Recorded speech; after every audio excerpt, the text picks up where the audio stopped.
3, 2, 1, click. This is Date With Us, a dating sim podcast where two lover girls, me, Kanisha, and me, Claire, date, mate, and rate cyber sweeties because every gamer needs a little love in their saves. We're inviting you to join us for our digital debriefs about our pixelized paramours. Whether they're in visual novels, roguelites, or funky indie darlings, we'll dish on who we're romancing and if our choices really mattered. It doesn't matter if you're here to get love, lust, or just the bus. You'll get to know at least one worthwhile person. Yourself. So, light some candles, partake in a vice of your choosing, and we'll give you the lowdown on the games to download.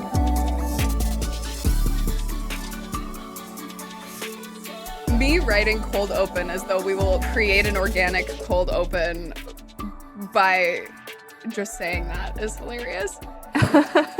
We're back. It's another episode. We're coming into our own stride here on Date With Us. This might be the first is this the first episode we recorded since we started releasing? Or is this doesn't matter. I don't know. I love a milestone. Yeah, let's just say that it is. I think it is, or at least like since we actually didn't just like shadow drop the pilot and then we're like, wait, what's happening? Yeah. So Egg, thank you for joining us now that we're a real podcast. Woohoo. You always were. I never doubted. We just had to talk about it for a long time and then actually be about it, if you will. Mm-hmm. The illustrious voice that you hear out of the ether is Emily Merritt, co-host of the No Small Games podcast. Egg, do you want to introduce yourself to the listeners? I would be delighted to. Hi, everyone. My name is Emily. I also go by Egg, so you might hear that interchangeably today. Like Claire mentioned, I co-host No Small Games along with Kate Blossom, who is my dear friend and life partner in podcasting. She and I have been at it for 3-ish years now. You know what? The time flies. And we cover indie games of all shapes and sizes. No Small Games is really a celebration of the impact that indie games have on our lives, big and small, regardless of the size of the team or the budget. So yeah, we love talking about all kinds of games. And we also have branched out into written content. So we write game reviews and fun little list articles for nosmallgames.com. And they let me write for them, guys. Yes! Also featuring Claire's article. I'm going to write another one at some point. We'll see. We need some more dating sim content for the website. So y'all are open invite for either of you to write some articles. Yay. Oh my gosh. Yeah, No Small Games. So I'm pretty much always playing games. Our inspo. Like, No Small Games really, both of you, at least for me, definitely made me feel like, oh, we feel held and seen as we begin our podcasting journey. Mm-hmm. So thank you for being that means so much to hear. That's great to hear. It's it definitely feels like we're trying to carve out kind of a different space in gaming, podcasting, and media. Shout out to women doing the thing. Yeah. So Kanisha and I, in an effort to get to know each other and our guests a little bit better, have slowly but surely been working our way through the New York Times 36 questions to fall in love with anyone. So today's question is, when did you last sing to yourself or to someone else? Shall I go first? If you have the answer, absolutely. I do have the answer. I think the answer is yesterday. I sing to myself a lot. I don't know if I sang anything today. But I'll go around the house just like singing to myself while I cook, while I'm in the shower, doing just about anything. I also sing to my dog. Does she count as someone so. else? Yes. Yeah, okay. Unless you count her as part of yourself, which I would also understand, honestly. Oh, that's like legit. That's so real. We're part of the same soul. Bean is your familiar, much like Al is my familiar, and Kiwi is going to be Kanisha's familiar. Yes. It's true. Yeah, I think the last time I sang to someone else was this morning, if we count being like, Alistair, as singing, in which case, then it's that. Oh my gosh. Last time I sang to myself was last night. I was driving home from my parents' house, and I turned on Sabrina Carpenter. I was like singing along to Man-Child and stuff. Yeah. Nice. Heck yeah. I still have not listened. Is the whole album out now? I need to listen to it. Yes. Yeah, it's my out. gosh. We love you, Sabrina. Amazing. Well, I simply can't wait any longer. We got to talk about Slasher U. Yeah. I can't wait. Oh my god. Is anyone feeling called to read the game description to us? I'll do it. Yay! Maybe. Okay. Slasher U is an 18-plus character-driven RPG dating sim set in the open-world campus of America's horniest horror movie university. Slasher U is a horror comedy dating sim RPG with full-blown sex mechanics, tons of heart-wrenching romance, and friendship storylines, and a wicked, sick 90s theme just to make sure even the most deep-fried Saw dungeon aesthetic stick joke. What? Okay, one more time. I have some questions. And a wicked sick 90s theme sure to make even the most deep-fried Saw dungeon aesthetics dick jokes fans jealous. Act 1 has about 3 hours of gameplay per romance option for a total of 12 hours, and each act should be just this long. So this game will be broken into Acts 1, 2, and 3. The Act 1 release date was November 20th, 2023, and Act 2 is currently in early access, and it was released February 14th of this year. We're only talking about Act 1 today, which feels important to say. Act 2 is in just alpha release and is, like, I think only available on itch right now, or, like, through their website. It was developed and published by Andy Santagata, who is also known online as Suited Devil. That's a great handle. Damn. Yeah, especially, like, it fits, I feel. Act 1 was, based on what I can tell from the internet, made entirely by Andy Santagata, but Act 2 will have guest writers from their now, like, having grown 6-person team. So they have guest writers for some Tate stuff and guest writers for some Sawyer stuff in Act 2. It's available right now only on Windows, on itch.io for all of the parts, and Steam for Act 1. They're working on a Mac port now because the Kickstarter for Act 2, like, blew itself out of the water. And there's also a way on their website, slasherugame.com, that they'll, like, walk you through how to get it on Linux if you want. The game was made using Wolf RPG Maker, and it is $14.99, but it is also often in different bundles and stuff on itch. So keep an eye out, and you might be able to get, you know, anywhere between 50 to 800 games at once with Slasher U, depending on the vibe. Egg, do you want to read the content warning? I would be delighted to. And then at some point, I do want to return to that game description because I have some questions. Yeah. Okay. Content warning / mature content description. This game contains 3 main censorship options. Streamer mode. I can't even imagine what you're allowed to see in streamer mode. Fade to black and 5-alarm chili. Streamer mode will censor any sex acts, sexual jokes, and obscene references from the game. What the game is 5 minutes long. Left? Truly. Fade to black will censor all sex acts and nudity. Man. Why? Some people will want that. 5-alarm chili will leave everything uncensored. These settings can be selected at character creation and changed anytime. Very key. This game contains a toggleable option to turn sex-based minigames and nudity on or off. These minigames include narrative-based sex acts, including but not limited to. You ready for this? So ready. Full penetration, oral sex, BDSM, consensual acts of role-played non-consent if the player selects this option explicitly, consensual acts of stalking and supernatural possession. All acts will ask for in-game consent via the course of normal gameplay before unlocking this content and can be turned on or off at any time in the settings menu. Yeah, shout out to the amount of consent in this game. Yes.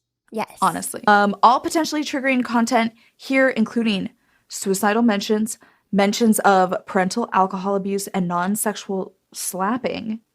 sorry, non-sexual slapping got me for a second. Can be adjusted on the game settings page. This will remove the content from your game unless unchecked again. This is a game set at a college and contains copious amounts of mentions of drug use and alcohol among adult characters. All true. All true.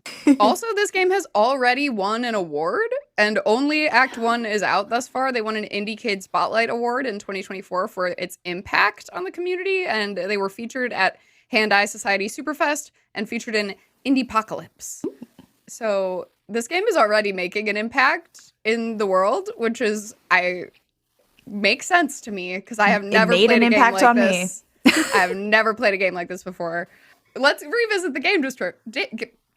Oh my god. I also feel like this episode is going to feature me being flustered. This is the first time I've played a dating sim that actually made me blush. Yeah. Once I volunteered to read the game description, I started to immediately regret it. I was like, this is the one. I was like, let me read it. Yeah. Digital footprint ruined. Yeah, I think we usually talk mechanics and then go into world lore plot, but I want to just take a moment at the top here. How we doing? Did everybody... I set 5-alarm chili. Same. Great. Yeah, just good I to wanted know. to see, what are we What are we talking here? Yeah, how 5-alarm is... It's 5-alarm. Can confirm. Like, I would It is add a 5 6th alarm, even. Yeah. I would like. Yeah. Several alarms. As I was putting together the outline, I was reading through the slasherugame.com website, and it's honestly awesome how much thought they put into not only the sexy parts, but the aspects of there are both jealousy, cheating, and poly mechanics at different parts of this game apparently that are being developed. A big part of some of these different modes that you can censor is you can be a canonically asexual character and still romance the romanceable people. And so a big part of this game, obviously with the amount of talk about consent and all these other things, is to wildly enough in the setting of a horror movie university where people are consensually chasing and killing each other sometimes. There's such a huge focus on normalizing and being kink friendly, but also being friendly to all walks of life. And I thought that was sick. That's so cool. I love that. Yeah. I also love that the little cursor on their website is a bloody knife. That's my favorite part every time. Shout out. It does the website and the game give 90s. They called it out in the game description, but it really gives 90s. Yeah, let's talk mechanics. This game feels like the 90s, both in the way that you play the game and the way that the game looks. Mm-hmm. I think sometimes for better or worse. Yeah. Yes. It's very, I've done a little bit of sort of game dev work using a program called Multimedia Fusion 2. That's I could see developing a game in a platform like that. So everything has clear hitboxes, and it's very apparent, but not always clear doors, whether you're supposed to pass through them or interact with them or walk next to them. I think that I'm interested to know to what degree all of the assets were made themselves, or if they purchased some, because I think just visually I found it a little tricky to know what to interact with all the time. Yeah. What was available to be interacted with at a baseline level. Mm-hmm. I agree. Which made the open world a little overwhelming at Intimidating. times. Yeah.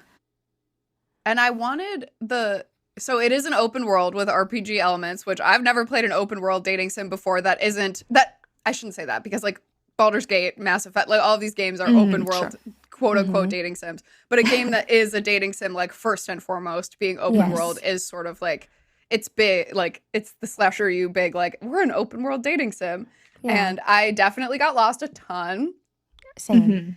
I think the mechanics section of this, I'm probably going to seem pretty negative, but I want to be clear that I enjoyed playing this game, but this is going to be probably the roughest part of this conversation because I could not figure out the map. When you open it, it's very cute because it's like clearly drawn by one of the characters, but you can't like move the map around. You're like locked into where you are on the map. And then I was like, oh my God, where is anything? Yeah. Cute, but not useful. Yeah. Yeah. I already like am a bit spatial awareness is not my strongest skill.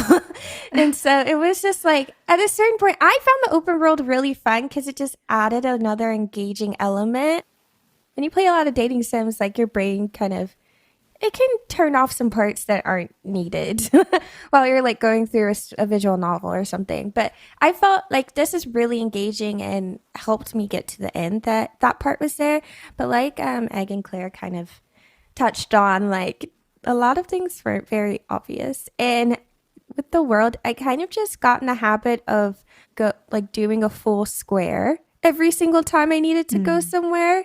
Because then I could kind of figure out like, oh, I'm at the top quadrant of the campus because this is here, so let me go back down and go left.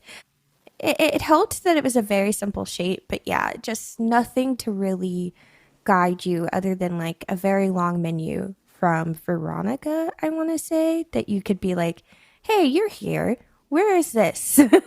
Yeah, there is a character, Veronica, who is put on the map basically for you to be like, tell me about these characters, tell me about directions. Yeah. Oh yeah, but she's super mean to you, so I rarely asked her for anything. She is really hot. Yeah, true. Yeah, there's the open world aspect where you're moving around, and then there are some mini games. Woohoo! The mini games are also like basically choosing, you're just choosing options. This game, the controls for this game, you do not use your mouse, which probably is important to say because it took me a little bit to figure that out when I first loaded into the game. That's interesting. So I played this all on my Steam Deck. You got it to run on the Steam Deck? I did. I got it to run on my Steam Deck. It wasn't perfect, but I think in my mind I was envisioning it working better with mouse and keyboard, but I was picturing using a mouse. But if you don't use, okay, then I think the Steam Deck or the controller experience is maybe better. Yeah. It's WASD and Enter. Interesting. Okay. Kanisha, how did you play? I played on my computer. Okay.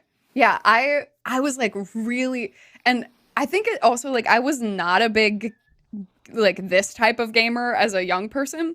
So I was like, wait, how do I even use just the keyboard to like move around and like do stuff? And then to open a menu, there's like you tab, but then to close it, you escape. And so like I found myself being a little bit more confused and like screwing things up where I would like have a shop menu open, but then accidentally open the journal menu, and then it would try to click through both things at the same time. So I would like accidentally spend money while trying to open my quest log and be like, no, I didn't mean to buy that weed. Oh my like, God. Okay, I don't know how you manage that. well, that's so interesting because I was like, man, this game is like a little buggy, but maybe I'm just really bad at using the controls. No, that happened to me too. I absolutely also accidentally bought something because I had two menus open and it was controlling both simultaneously. So yeah, you're not alone. Okay. I think that if they find a good moment in between like developing act like 2 alpha beta or like between 2 and 3, I think this game would benefit from them maybe entirely revisiting controls. Yeah. Because I think that the menus are fun. I really loved like the very stylized menu and the fact that because you don't really get to see your character very often during the game, but the fact that you get to see your own character portrait in the main menu is fun. And I think generally like it's well structured, but navigating menus is clunky. Yeah. I wish there was a way to open. So you open up a menu that takes you to your character basically, and then you have a bunch of different options. One of them is to like go into your cell phone, which is, I would say, kind of important. And I kept forgetting to do that. because it was Yeah. like Yeah. so deep in there. And I wish there was like a separate button to just get you right to your phone. Right. Mm-hmm. And something that I did appreciate about that is like they were like, okay, we clearly picked a font for the phone that is like a little iffy. So they made an accessibility option to just put a text box over the phone so that you could just read the text in like the regular font, which I did immediately. That's cool of them. Yeah. That's smart. I forced myself to read it on the phone, which I do regret. But I was like, but the phone's so cute. You get like, you can like find different skins for it. So I would like click through. I was like, ooh, pink. Like, Yeah. I couldn't resist. Gothic Lolita phone case. Yeah. Also, like nurse Gothic Lolita outfits. Yes. Like, there's a bunch Yeah. of stuff you can unlock throughout the game to customize your character. And also, it took me way too long to realize that when you could buy canes, they are literal actual mobility aid canes that your character can have. I'm seeing that Egg is maybe just realizing this now. The way I thought it was like candy canes, and I was like, what am I Wait, gonna be doing That's with very that? wholesome because I thought they were like BDSM games. But then I opened my character like when like the character had it equipped, and then I was like, oh, I see what this is. Yeah. Yeah. There's a knife one, and it's pretty sick, honestly. Nice. That is sick. I do. Yeah, let's talk about character customization, and let's talk a little bit about like the art in this game too. Because like at first when I was making my character, I was like, oh no, I don't know if I'm gonna like get into this. And then over time, the art style did really grow on me. Same. Mm-hmm. It has like a very Invader Zim-y kind of like Yeah. late 90s, early 2000s, like kind of gross out aesthetic, which I think is very cool and like really got me into the world and helped me understand like the humor or like the writing style. Because I was so scared that it was this game is going to be like heavy on the scary, but it like balances it very well. And I think the art style does a lot to telegraph that to you. So I appreciated that. But I will say, like, Claire and I were, like, you know, in a voice chat together when we were playing it the first time. And I immediately went, I can't make my character cute enough. Yeah. It took me a second. Yeah, I think there was like one combo that I was ultimately like happy with in my like face and hair and everything else I was like I mean it makes sense. It felt on brand for the game, but I felt like otherwise I felt like I looked very angry or like ill. Yeah. In not a complimentary way, you know. Yeah. I am gonna need everyone to send screenshots of their character yes. because Alright. I think we should post them if everyone's comfortable with that. But B, I just am so curious about how everyone ended up. Also, did folks play as themselves? I played as a D&D character that I have, and I am extremely relieved that I had that degree of separation. I don't know why, but I was like, I just need to come up with like a spooky name. So I called my character Divinity Souls, which I Ooh. hoped fit. Okay. I used my like stock or my standard video game character name, which is Eggabell, which Oh, it was an experience. Canonically, Eggabell has now visited this world and has seen and done a lot of things. A lot of things. Lot of Yeah, stuff. I also, so my character's name is Malaminia Devotion, which also was like so fun because of the amount that they call you by your surname.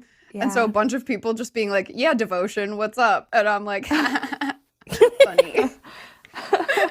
Yeah, mechanic stuff. The bartending game, I wanted to talk about the bartending game.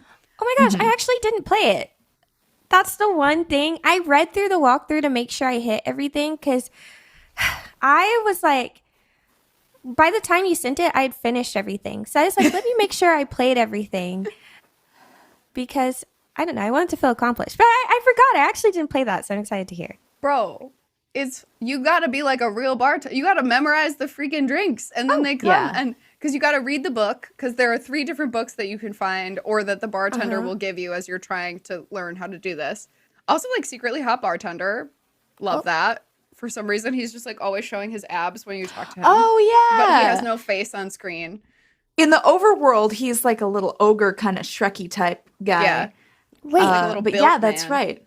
where is the bar? Because I found the book and I read the book, but I kept going up to like different, like in Yes. Dick, I kept like going up to little like drink stations and being like, why can't I do any drinks? So like, where is the bar? It is so at Dick DIK, the fraternity on campus is next to AAA, which I don't remember what the sorority actually stands for, but is next to the sorority. Neither of to be clear, they actually are not gendered at all, and they have folks of either gender in both places, but the vibe of sorority versus the vibe of fraternity remains strong. Yes. And so at Dick, when you go up and you go left at the party at night, there's a table and there's a little green guy. Oh my God. built. Yes, You I have go to that talk table. to the guy. You have to go around the table and talk to the guy, and then you have to ask him I'm so if stupid. you can bartend. Oh my God, I'm going to do that immediately. You are after not we so hang up stupid. today. This game has some problems with telegraphing what you need to do to accomplish things. Yeah. Yes. Which I think is probably why they published a game walkthrough on their own website to be like, here's where everything is. Yeah. But yeah, so you have to read these books and then you have to memorize the drinks because then it's timed and people will come up and ask for drinks and you have to go through the menu, which also for me who's like trying to figure out how the keyboard controls work. The menu is clicking not through. very good for the bartending game. Yeah, and you have 60 seconds and it's like one of the best ways to make money in the game, I think. Mhm. Yeah. And so, yeah, I was very overwhelmed. And I did, I sent this to our group chat, but once I figured out, I played a lot of the game with no cheats. And then I went to their the Andy's Patreon has cheat codes for the game. And I cracked and gave myself unlimited money because I was like, I cannot keep failing this bartending game. I cannot remember what is in the drinks. I only know what's in a screwdriver and a tequila shot. And that's just going to have to be what it is. I feel the stress from your description. Like my heart rate started to increase. I'm very so bad sorry, at time bestie. trials, so Me too. It's just like I'm not a real gamer like Egg. I love a fun little cocktail, but there were some drinks in there that I had never heard of before. And I was like, I truly don't know what's going on here. Let's talk about that though. I'm glad you brought up that it was like one of the easier ways to make money because yeah, money is like how I got better at the map is that every day I would go to like every location and like try to click stuff to find bucks. Oh, yeah. You have currency in this game. And there's something bucks. Are they just bucks? I think they're just I think bugs. so. Okay. Well, you can find them in like plants, mostly plants around. I think you can get them by fighting crows on campus. They're like Oh yeah. murders of Yeah. crows that are just around. And if you interact with them, you get into like a Pokemon style turn-based fight where some of your options are to start singing Wonderwall or to take your clothes off to God, I impart gotta go damage. back and play the crow game. I didn't do that after I got more skills. Yes, this is Yeah. how I sometimes got money. And probably some other things. I think I got some weed from a crow once. Oh yeah. And then I also like would sell like the extra phone skins that I didn't like. You can sell items to get money. So there are a few different ways if you like are like me and couldn't figure out how to get a job. I learned there's also food delivery. Oh yeah, I got a takeout order, but I didn't know who to deliver it to. So What? oh yeah. So if you go to the cafe and you talk to Archibald, the 1950s man who runs the coffee shop, there's like a book there that has takeout orders. In the middle of campus, there is a bulletin board that is totally broken down. If you go to that bulletin board and you read all the stuff on the bulletin board, which you maybe wouldn't even guess to interact with, there's a flyer for that first Dick party, but somebody else will probably tell you about that. Yeah, I think Hex told me about that. Yeah. There's information about different ways to make money on campus, which include, I think, just like finding stuff like Kanisha mentioned, bartending, food delivery. And I think there's something else too that, and AV setups. Yeah. And so you have to be told that it's a possibility before you go find out about it at the cafe, which I do think is maybe a mistake. I think they should just Yeah. make that a possibility that Archibald can also tell you about it. Yeah. And then you can go there and be like, yeah, I'll do a food delivery. And they'll give you a takeout order. But he'll only say one time who it's for. So if you're really cruising and you miss it, then you're just kind of boned until you run into that person on accident. Randomly talk to the one person. It's like 2 weeks later. Their food is cold and moldy. For me, it was Hex. And like it was like several days later. And I ran into him and he was like, oh, you have my takeout order. Awesome. Here's $12. And I was like, oh. I Great. quite literally never got rid of the order. And it's crazy because I romanced all of the romanceable characters. Like I talked to everyone and I could not get rid of the order. So I don't know who it was for. Gosh. Yeah. Yeah. So any other mechanics? Yeah, so you mentioned it, the day-night thing, which was something that I had a lot of questions about initially because they don't really set you up with any expectation of how progression is going to work. But then you find out, okay, there's a day-night system and there's a way to toggle between one or the other. And at first I was a little nervous to do that because I wasn't sure if switching to night and then to morning was going to like somehow move something forward on like a meta level. But I think I like sort of exhausted what I thought I could do on the first day. And then I was like, okay, I guess I'll just go to the night. And then it started to seem like maybe there isn't really a sort of like day, like I was expecting sort of a Stardew type thing, right? Where you now you're in autumn 17, now you're in winter 3, whatever. But it doesn't seem like there are numbered days of any kind. I don't think so. I think the day and night is mostly like there are certain events or interactions you can only do at either day or night, but I feel like they don't, like there's no in-game calendar or like under the hood calendar ticking. There's no like downside like be to toggling. At first it did.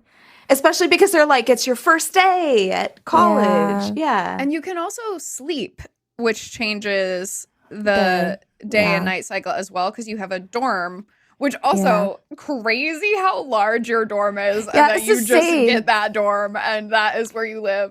And so you can go into the dorm and choose to sleep until it's day, sleep until it's night, whatever, which I think maybe heals you if you get hurt in a crow fight or something. Yes. Yeah. Great. I didn't do a lot of crow fighting. Yeah, so I was also like kind of like, I was like, are these things different? Does time actually pass if I sleep, but it doesn't if I toggle at the orbs? But I think it's just like, no, there are, based on the walkthrough, it's like, no, there are key story elements that need to happen to progress. And something that was also confusing to me was, so you guys got through the story fast. And I was like, what do you mean you got through the story? I'm 8 to 10 hours into my gameplay and I still can't figure out how to make the last cutscene happen. What I learned is that regardless of if you meet all the characters elsewhere on campus, it doesn't count as meeting them unless you meet them at their like main spot. So for me, I had like met and talked to Tate a bunch of different places, but the game had not counted that I had met him until I went to that, which also there's like 2 spots for AV, which really confused me because I didn't realize the second one existed, which was where Tate was. Yeah. And so I finally was like, what is happening? And did a walkthrough to figure out that I had not, heavy on the air quotes here, had not met Tate yet. And so then I went and met him. And then it was like, okay, another cutscene. Now I do this. Now I do that. Now we're doing this. Now I've learned about this. Okay, great. Now we're moving forward. And so it all happened like dominoes really fast once I had like finally met him. Yeah, the amount of AV related rooms was like a little, because I think there's like 4 in total, because there's like the AV basement where the processing happens. There's the student studio where AV setups happen. There's the cinema viewing room, which is where prom happens. And then there's the projection room, which is in the cinema like room or whatever, where you can load like film reels into the projector and stuff like that. And is also relevant to prom. I have to go replay prom. I have to replay prom. Oh no. Oh my God. Oh no. But like when I forgot about the projection room. Continue. I think I wonder if it's dependent on who you take to prom, because I feel like, because I think Kanisha and I both took the same person. Yeah. We're going to get into spoilers. Yeah. And I am going to pick it all. I'm so excited to hear about your proms. Okay. But yeah, I was going to say, it's just that when you're first starting to play the game, I picked the AV major, and it was the only class I couldn't figure out how to do was the AV class, because I was like, which room is it? And then I found the studio setup room, and I was like, oh, okay, this is easy. And I got it done. That was the only room I could find. Oh, God. No. Like when you're inside a classroom, the place to trigger the mini games to take the classes is wild, because it's just a random, like, it looks like a manhole on the floor. For hallway running. Yeah. I guess, it looks like stairs for student chasing or whatever. Yeah. Yeah. What is the name of that class? So there are 3 classes, and I think they loosely, in theory, correspond with the 3 majors, but you have to take all 3. Yeah. Which it's giving gen ed. It's giving first year gen ed to help you decide a major. But the 3 majors are like being a masked murderer, masked murdering, slashing. I don't know. Slashing, I think. Slashing sounds right. Yeah. Final girl and AV. I did final girl. Final girl. I did studies. too. Yeah. Okay. I did AV. I'm not certain it really changes your experience that much. I don't think so. I think like you just can, like, certain characters say certain things to you, or it makes it easier to build relationship. Because I think when I met one of the romanceable characters, they were like, oh, you're in my AV class. Or like it helped with Tate, because even though I didn't have the skills that I needed really for him to like me, I was like, I got some helpful like conversation thingies because I was also in AV. So yeah. I thought it would help with Lila, but I don't know. Oh, it should. Because she's in final girl studies. Yeah. And she's all excited about it. The walkthrough said it should, but she was hard to read for me. Let's get into it. Yeah. Let's continue on. I'm sure we'll run into other mechanical bumps in the road, because like, you know, that this game has some clunkiness to it, but I think the writing is incredible and there's like so much heart, and I'm excited to get into that part of it. So let's move into, I think, world lore plot. I think we've started to touch on, but I want to get into it a little bit more. And there's going to be probably spoilers are going to start here, actually, if I had to guess, rather than once we get to who we're romancing. Because to talk about the actual plot of this game, we have to spoil some stuff, I think. I am going to be honest, because progression was so confusing and some conversations can be replayed and others cannot be, it's hard for me to even conceptualize like what a spoiler is here. It does feel like everything is kind of a spoiler, because I don't know. You get thrown in and you're just here, and things happen to you, and sometimes they'll happen to you again, and sometimes they won't, and it's just. Does anyone feel strongly about setting us up for world or lore or plot? You can start, Claire. I feel strongly that you should start. Kanisha, also my podcasting partner in life.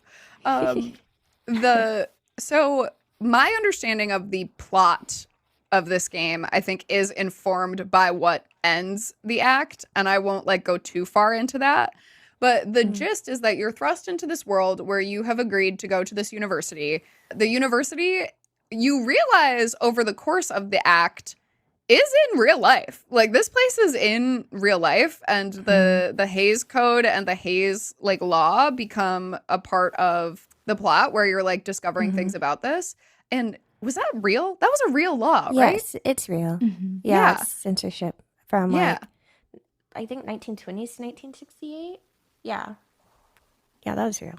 Yeah, so these like laws were created to censor a variety of different things, you know, including like violence, but also including like gay relationships and things like that. And sex acts. And sex acts. Yeah. And the university there's a professor named Professor Plutonium who is basically like a cyborg, and you can talk with him a little bit, and then you can go discover things in the library and discover things in the computer lab and start to put pieces together about the fact that it was particularly difficult to exist at the university, but also just like in general during this like Hays Code time period. There was a secret society that existed that presumably I think maybe the professor was a part of. It seems insinuated, or yeah. Yeah. He was like, yeah, it was like hard to exist during this time period. And we're grateful that like things have changed a little bit, but also like Slasher U used to be a place that we couldn't even admit people. They just had to stumble upon it. And then now we're out here like applying and we have multiple majors and news and, you know, admissions letters and all of these things. But it seems a huge part of Slasher U as a concept is consent. And that the people who are coming to these things, the people who are in final girl studies, are consenting to being chased by masked murderers and to fighting them. And the masked murderers are consenting to the possibility of being injured or murdered by a final girl. And the AV squad is like, we're going to document it all.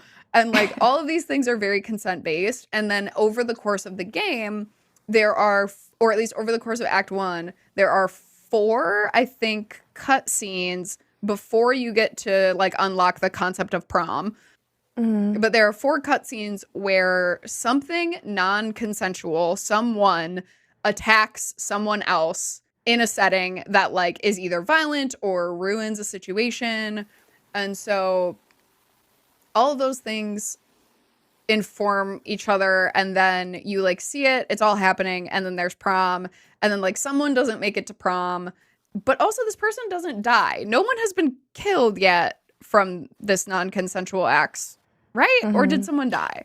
I don't know. I'm trying to remember. There's a scene in the auditorium with Sawyer and what's her name? Veronica. And I don't remember. Oh yeah, someone's murdered.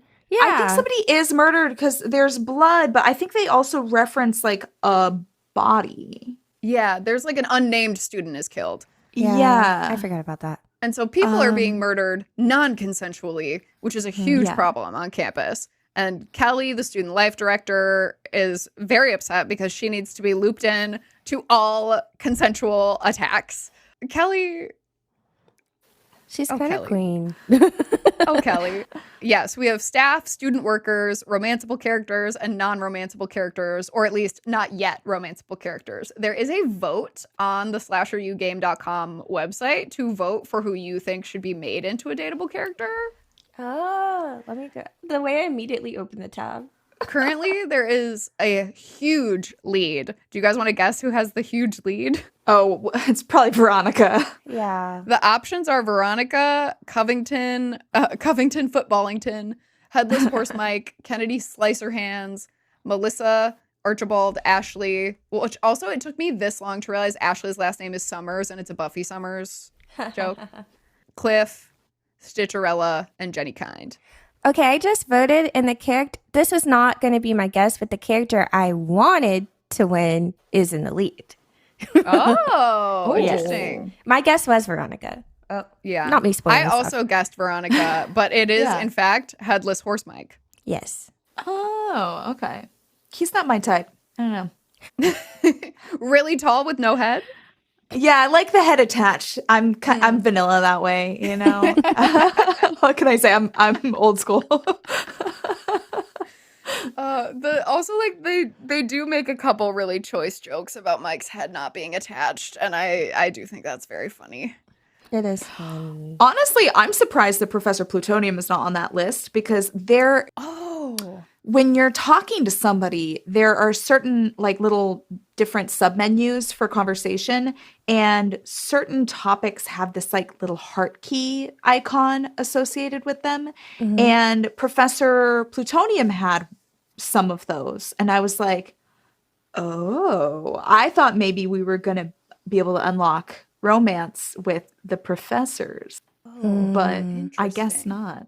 I wonder if those hearts are also like if they're being double used for romance, but also plot. I think so. Yeah. Like a key conversation. Yeah. I think, yeah. And then they're adding 14 more characters into Act 2. And you can get a peek at who those people are on the website, which is wild to me. I was like not expecting that many new character additions into the second act. Should we start talking about these romances? Should we get into it? Yes. All right. Who does somebody want to set the scene with these characters? I can kind of do like a little rundown for some of these folks. Everybody is like clearly a college kid archetype. You've got Hexecutioner Jones McDuff, who is our lovable frat guy himbo, who also wears a helmet, like a knight's helmet. Yeah. Which I thought was an interesting choice.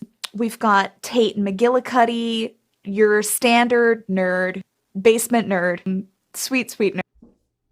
Overcaffeinated, jittery, repressed nerd. We have Juwon Park, who is a ghost. And I feel like she's the gothic coffee shop poetry writing vibe. That was my take. I don't know. She's more like wild card party girl. Mm-hmm. Yeah. Will do anything once. Oh, her character art says, "Hey man, fuck you." Just like kind of abrasive and wild. But at the same time, like a woman of the people, like they know everyone. Yeah, everyone loves Yeah, and they're in the frat, which I thought was cool. And BFFs with Hex. Yeah. It's a sweet little little buddies. We've got Lila Velasquez, who is the final girl major and is very like type A, very go-getter, high ponytail kind of vibe, and has interesting levels of aggression for what you would consider a final girl. I think that comes out pretty early on. Mm-hmm. She's also the head of the sorority. Oh, yeah. And then Sawyer Ferguson is like the pre-law, very buttoned up grad student. Grad student with a lot going on under the surface. God. Yeah. Yeah. Yep. Who did we romance? I mean, I know many of us may have gone after multiple people. I slept with everyone. Hell yeah. I want to hear about it. Yeah. I slept with Lila once, Juno once, and Sawyer a lot. Mm-hmm. Mm-hmm. Yeah, I'm like counting to make sure I got them all. Yes. Or it's like 5 that we can romance in Act 1, right? Okay, yeah, I got them all. Okay, so I also slept with Sawyer a bunch, but there's a lot of opportunity. It's true. Yeah, there's a lot of different scenes. Yeah, there's a lot of variety. Yeah. I loved that it's not just the same hookup scene. Like Sawyer can pursue you around. So Sawyer is the character that has the consensual non-consent storyline. Mm-hmm. And initially you discuss being pursued around campus, which is also the consensual stalking. And I did, after doing that a bunch and like hooking up with Sawyer and everything else, I did finally go back to Sawyer and be like, hey, can we do this a little less often? Yeah. I felt like it was like every time I was trying to go like do something plot related, Sawyer's like stalking me, and I was like, okay, I love you so much. We need to do this less. I need to pass my class. Helpful to know, in the walkthrough, they specifically state that going back to him and being like, please do this less does not affect your relationship with him. But when he first asked, saying that he can do it does help. But then you can go back and say, stop doing that, and it doesn't affect anything. I don't know why I had this impulse, but when he first brought it up, I think I was just like in the habit of going through all the conversation options that I could. So I went back through his where you can like ask him certain things or like toggle that setting. And I clicked it and I was like, you should pursue me more. But I didn't quite understand what pursue meant until I walked outside. And I thought it was like, oh yeah, just be like more into me. But then I just never turned it off. So it was just like every time I went outside, Sawyer was stalking me and I was like, oh, hey Sawyer. And then I would like go do whatever I was trying to do. You're like, yeah, we need it. We'll stop. We'll smooch either. Because at that point so it's a makeout mini game is what Sawyer's like being stalked by Sawyer is his makeout mini game. And depending on where you are, different slightly different things will happen at the beginning, but you get options of like scream to actually get attention, scream to not get attention, say that your crush Sawyer is going to be so mad, like pretend you don't know it's him. Like you get all these options, but the big thing with Sawyer is every single dialogue option with Sawyer ends with the safe word that you chose with him to be able to choose the safe word and end the sexual interaction or end whatever interaction you're having at that time. And at a certain point, I was able to change my safe word, and you can type it in and choose a safe word of your choice. And I did, in fact, choose zoinks. Nice. Okay. It was very funny. To have Very like on brand. all of these like intense sexual things, and then at the end just zoinks! Exclamation mark. Mine was watermelon. Like I picked it, and I don't know why, but mine was watermelon. Mine was orange. Because how often are you going to say that otherwise? Yeah. Exactly. Yeah. I could accidentally say zoinks, and that would be bad. Yeah. Well, I'll say I slept Hex, Tate, Juno, and Sawyer, but not Lila. I couldn't seal the deal there. Dang. I eventually I think this is a progression thing. Like I couldn't find her at night anymore, and so I couldn't figure out how to get the opportunity to walk her home, which is like a pivotal like way of building that relationship. So I just couldn't. I don't know. Yeah. Yeah, I walked her home a couple of times, and then eventually she did invite me upstairs. And it's important to say, too, as soon as you've unlocked these games once with these people, you can go find them and talk to them and replay them kind of at your leisure. Yeah. For better, for worse, because that was my strategy for unblocking myself, was like, well, I don't know what to do right now. Sawyer! They also each have different special items you can buy in the convenience store or different places. Did anybody do any of those? I bought stuff, but I couldn't figure out how to like give them to them, or do they just have to be in your inventory? If you go to them in the menu and click on them and like activate them, it'll be like, do you want to give this to this person? Or it'll be like, you don't have a good enough relationship with anyone to give them a gift like this. Oh no. So okay. I did give Sawyer a brand with his initials on them for certain purposes. I wanted to do that. AKA to brand my ass. Yeah. Okay, I'll have to go back. I did. My mom has been listening to the podcast, and I did tell her she's not allowed to listen to the Slasher U episode. So just so everybody knows, I said no. Davey, don't judge me. I said not this one. I can't. Can we, before we move past Sawyer, because I feel like we've already talked a little bit about Sawyer, I just want to say that like I generally like typically feel pretty uncomfortable with BDSM content because of the violent just nature of it. But I actually really I thought it was really hot and really well done. And just like the level of consent made me feel super comfortable with everything. Yeah. You know? I thought Sawyer was really well written. Yeah, just the way he is clearly like very concerned with your well-being after any interaction too was really nice. And there are even built-in moments. To me, it felt obvious that this wasn't like he doesn't genuinely want to hurt you, right? Like the fact when he like is sort of pseudo stalking you, and there's that option that's like, oh, my crush Sawyer's gonna be so mad when he finds you, he's gonna beat you up, and he clearly like loves that. He loves like hearing you, I guess, like speak affectionately about him. Yeah. In that way, I thought was just really sweet and like spoke to him being a genuinely like kind, thoughtful person. So I loved his character. I loved the writing. I thought it was just so well done. Yeah, I think they did a really good job to like model like what consent should look like in those sorts of practices. And I think they did a really good job modeling that.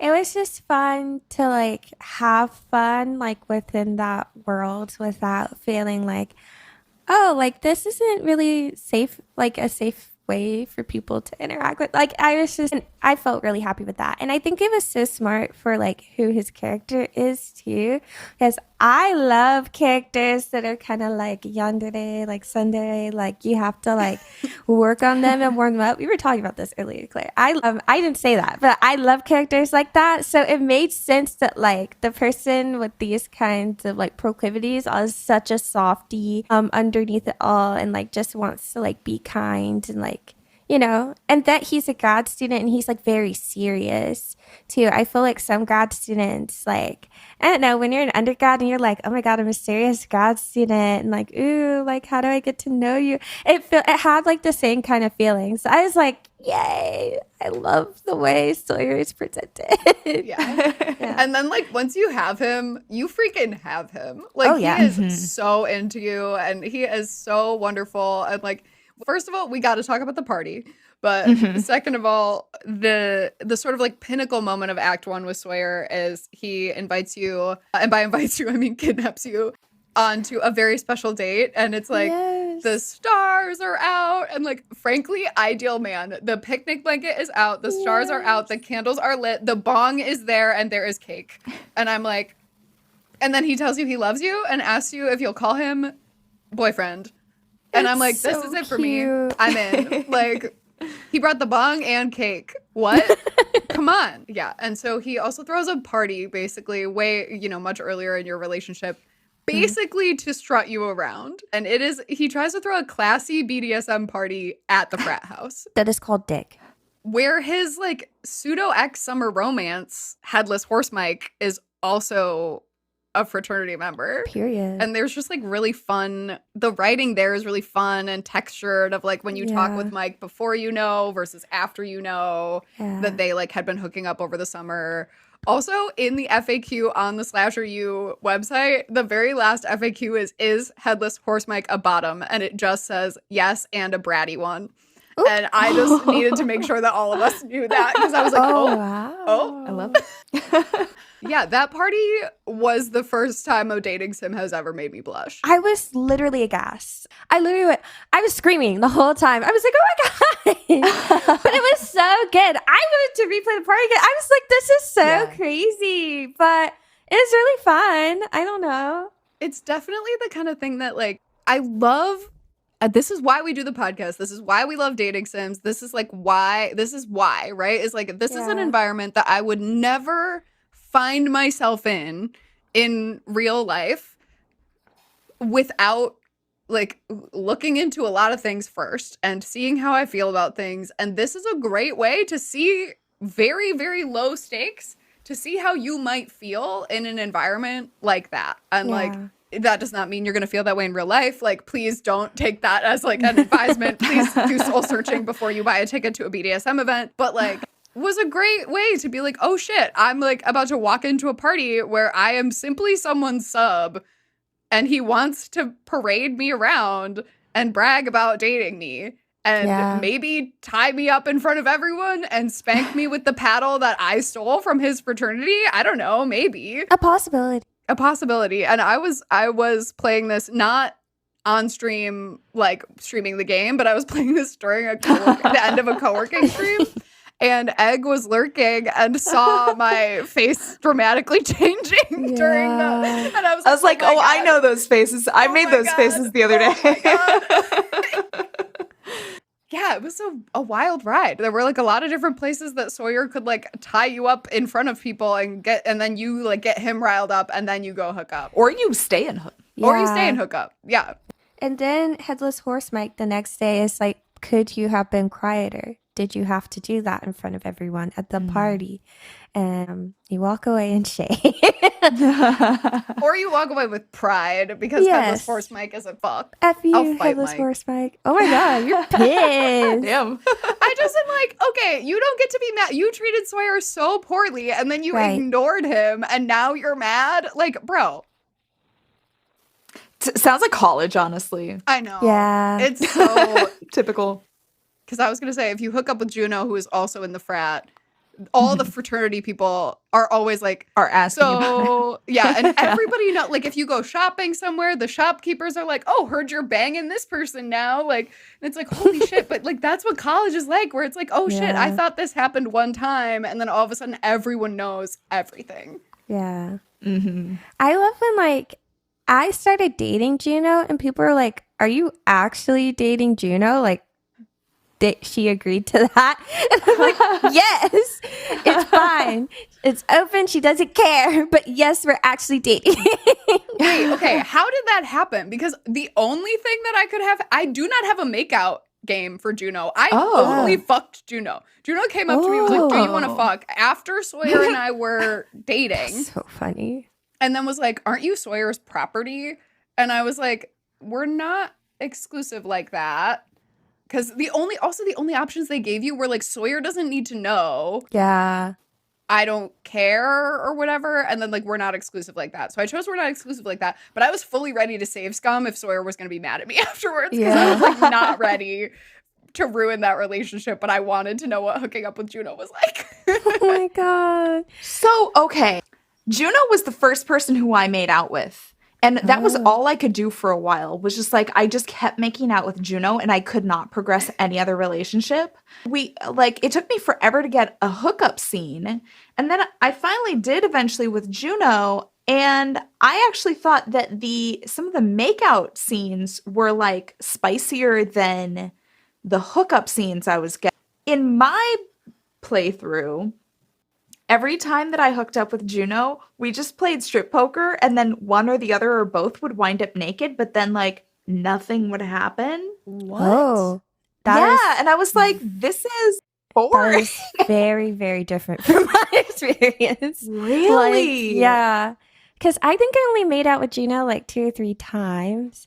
And then our hookup scenes or in the content warning, there's like a possession warning, and that was with Juno. Like Juno would like possess me and like stimulate me from inside my body. See, that happened in a makeout scene with me. And I was like, that's why we're in a coffee shop right now, Juno, please. Whoa. You were like, hold that. Yeah.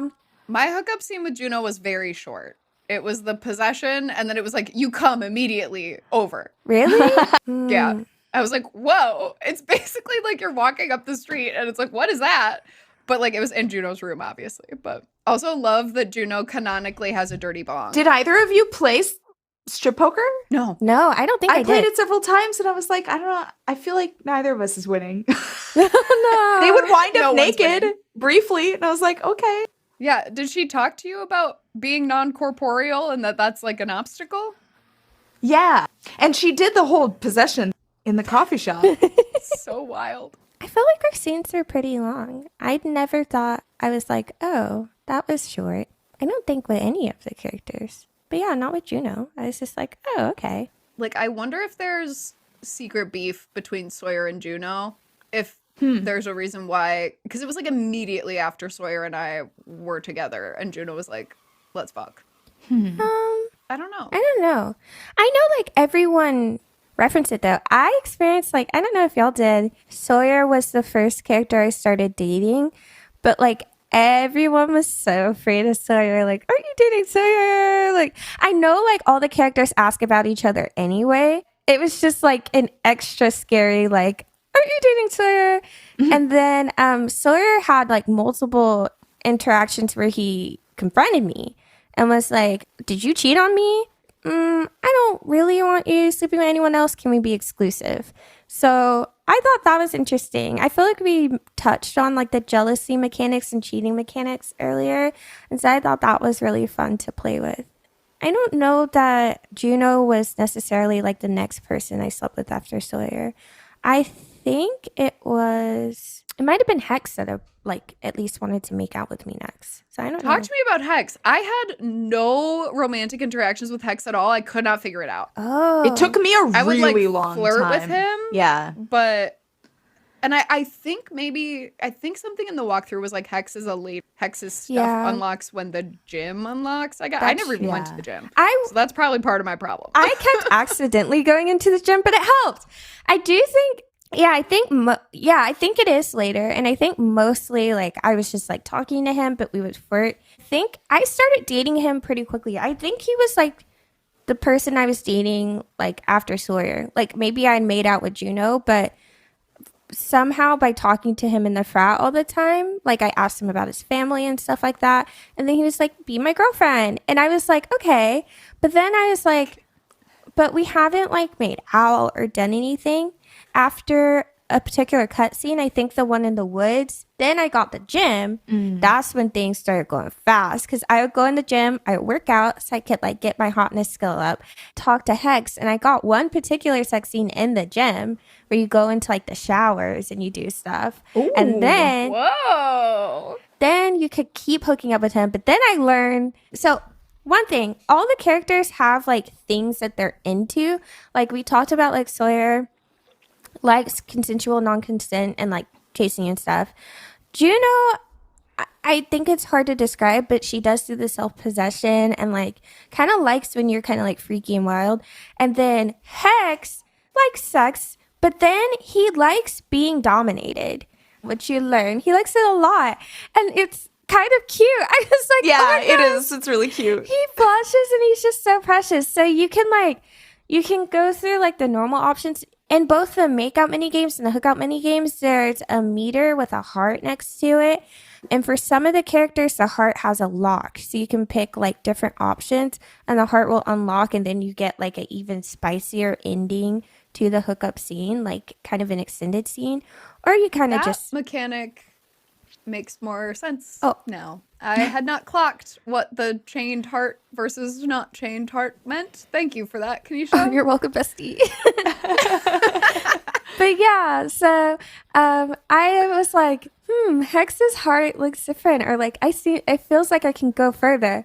And so then I started doing things to him, and he was like, oh my gosh, yes. And I was like, yay. So I love Hex. He's great. Because He's this like sweet buff little bottom who like I Yeah. like his storyline outside of everything too, where he like really just wants to be a final girl, but his dads are like pressuring him into being in the like killer major. And I'm Yeah. like, you are so fucking cute. he's such a sweetie. Yeah, I was like, I don't know how to deal with you, but I like you a lot. And the date that he asks you on is so sweet, where he like there's a party at the frat and he asks you to come with him, and he's Oh, like yeah. just clear he like is in a suit and stuff, and he's clearly just like very proud to like be on a date with you, and he's just like very heart of gold, just sweetie pie. All of these people are proud to be with you when they're with you. Yeah. And that is so refreshing and nice. It's just nice for Yeah. me to feel like, oh my God, I'm special.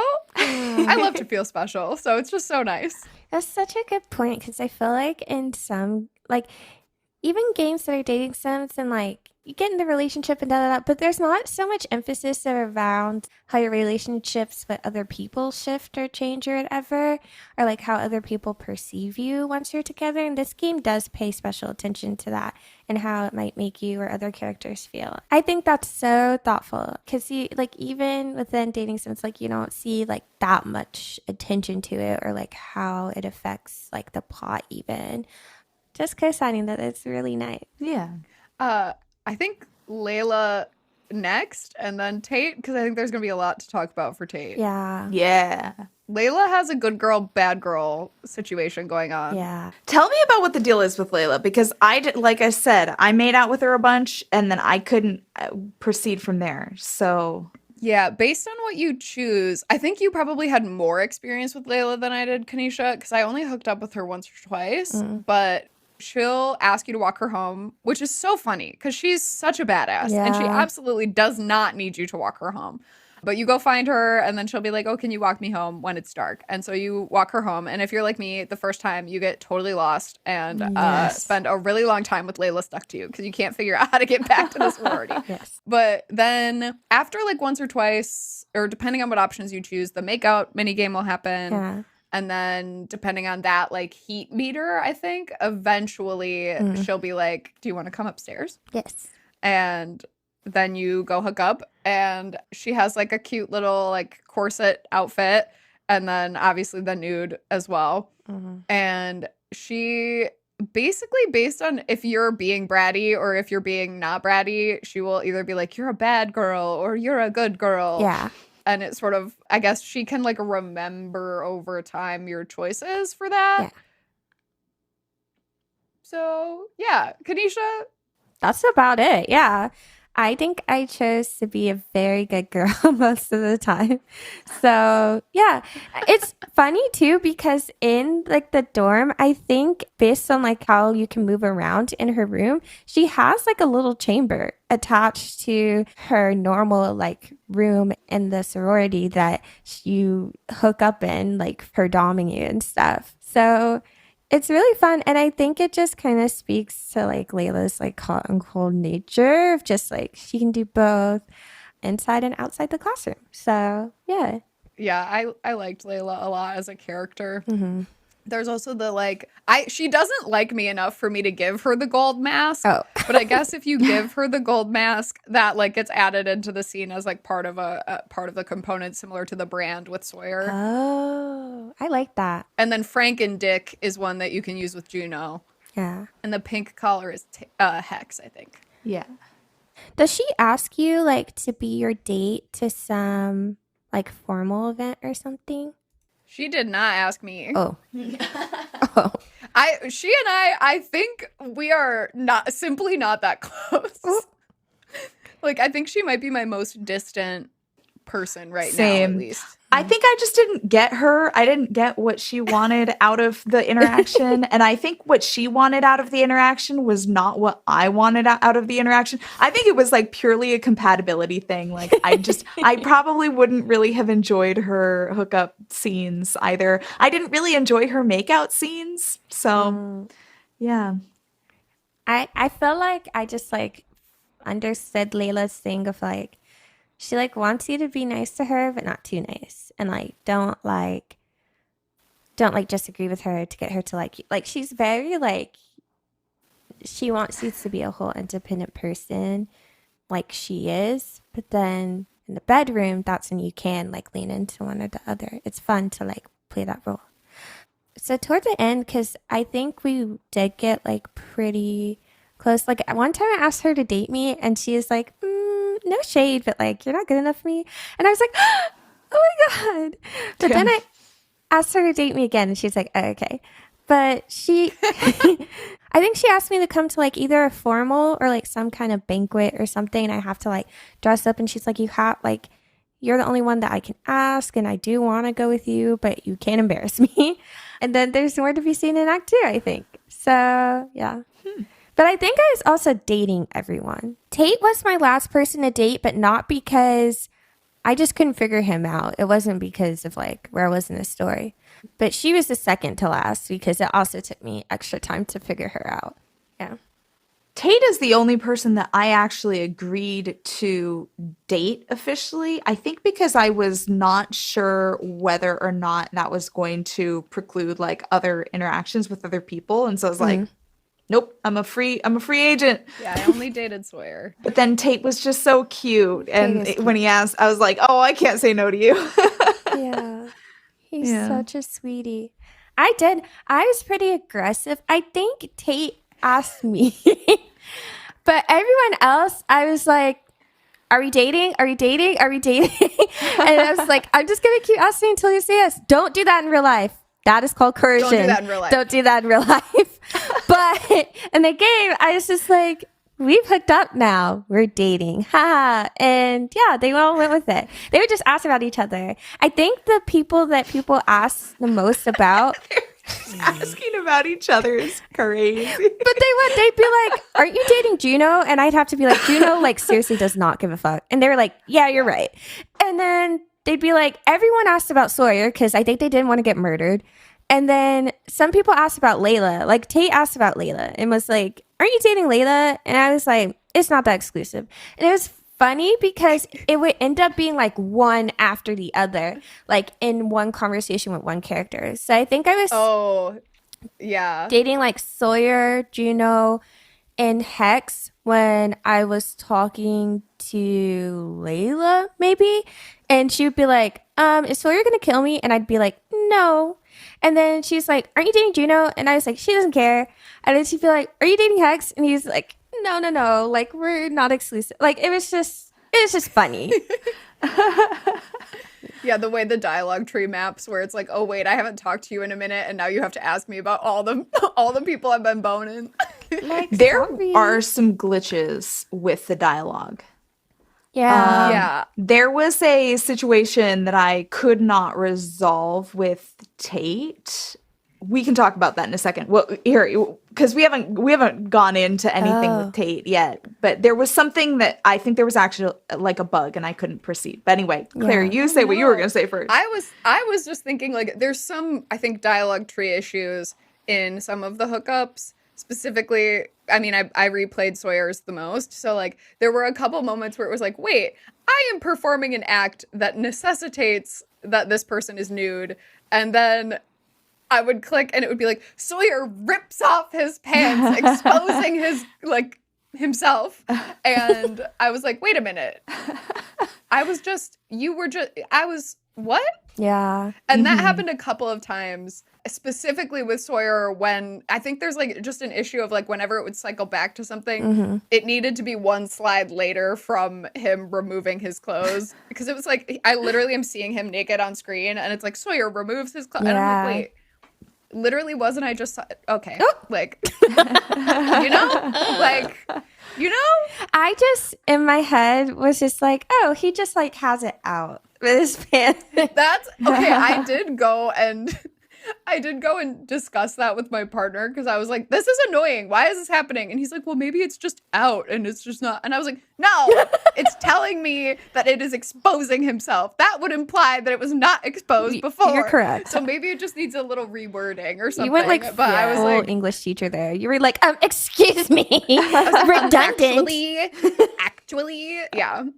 So that was where I thought you were going with dialogue stuff, but actually blocking like story stuff is worse. Yeah. A big old thing. Just couldn't get past Okay, it. let's get into Tate then. Yeah. Oh man. What a sweetie boy. What a sweetie boy. Cutie pie. Tate, also, Absolute cutie everyone's pie. so mean to him for no fucking reason. Like, sorry, he's Yeah. weird. Why is everyone so mean? Yeah, I don't know. It almost feels like it's like Deus Ex Machina. Like people are mean because they need to be mean to him because that's like what his character needs for his story. Yeah. I thought Tate was one of the most interesting people to me, like right off the bat, just because everybody else has a clear vibe to them that speaks to like their role within this like horror universe where they're clearly either a killer or a final girl or something. And Tate just looks like a normal nerd. And I get that there's like the AV major and stuff, but like everybody feels like they fit so clearly into the universe. And Tate kind of feels like he's just been like dropped here from elsewhere. Yeah. Which I think is great because then it makes his reveal so much more interesting. Claire, did you hook up with Tate? No. Okay. Oh. I only made out with Tate. And then, well, okay, so I will say I didn't hook up with Tate. And I think the reason that happened is by the time I figured out how to do these things with these people, we were very close to prom. And Sawyer asked me to prom. And I said yes. And then literally one scene later, Tate asked me to prom. And I had to be like, no, I'm going with Sawyer. No. I wish it had happened that way for me. But it's not. It was the opposite. Tate asked me, and I was like, well, I can't say no to Tate. He's so cute. But maybe I'll get to like choose.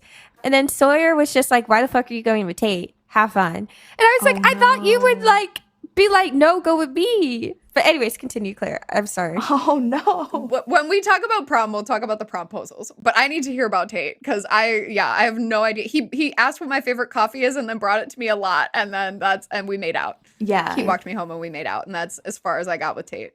Because I didn't meet him until so far into the that's game. Because I didn't right. know that I had to go meet him at the secret place that I didn't know existed. All right.